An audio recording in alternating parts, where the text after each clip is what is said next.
Read the New Testament in 1 year with Todd Jerome Jenkins, Matthew 23.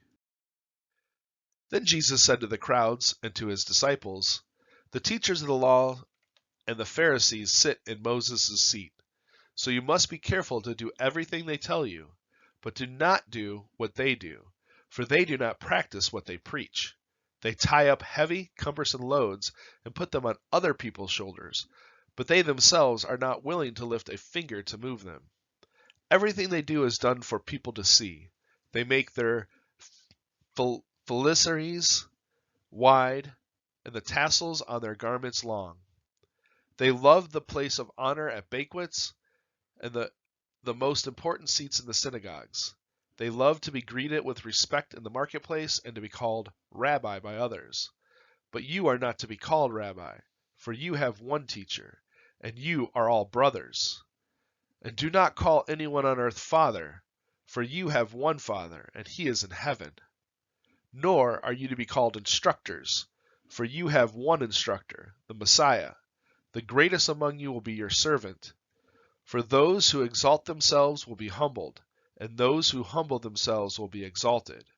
Woe to you, teachers of the law and Pharisees, you hypocrites! You shut the door of the kingdom of heaven in people's faces. You yourselves do not enter, nor will you let those enter who are trying to. Woe to you, teachers of the law and Pharisees, you hypocrites! You travel over land and sea to win a single convert, and when you have succeeded, you make them twice as much a child of hell as you are. Woe to you, blind guides! You say, if anyone swears by the temple, it means nothing, but anyone who swears by the gold of the temple is bound by that oath. You blind fools, which is greater, the gold or the temple that makes the gold sacred? You also say, if anyone swears by the altar, it means nothing, but anyone who swears by the gift on the altar is bound by that oath. You blind men, which is greater, the gift or the altar that makes the gift sacred? Therefore, anyone who swears by the altar swears by it and by everything on it, and anyone who swears by the temple swears by it and by the one who dwells in it. And anyone who swears by heaven swears by God's throne and by the one who sits on it. Woe to you, teachers of the law and Pharisees, you hypocrites! You give a tenth of your spices, mint, dill, and cumin, but you have neglected the more important matters of the law, justice, mercy, and faithfulness.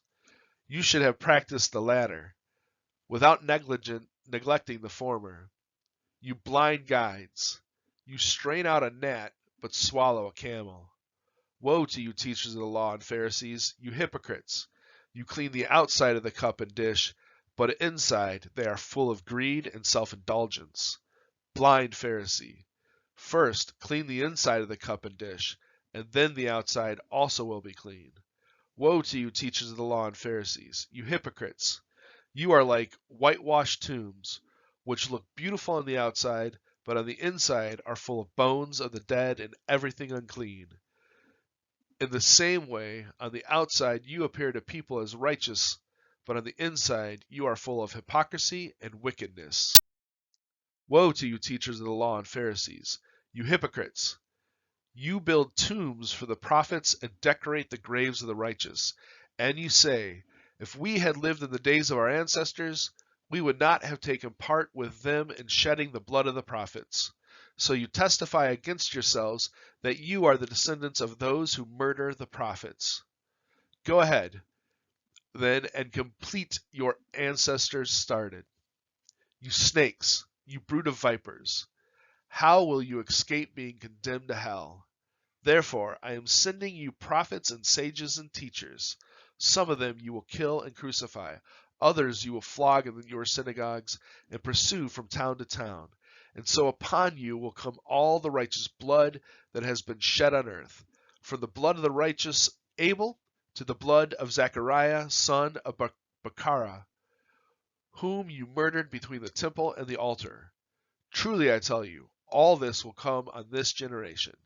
Jerusalem, Jerusalem, you who kill the prophets and stone those sent to you, how often I have longed to gather your children together, as a hen gathers her chicks under her wings, and you were not willing. Look, your house is left to you desolated. For I tell you, you will not see me again until you say, Blessed is he who comes in the name of the Lord.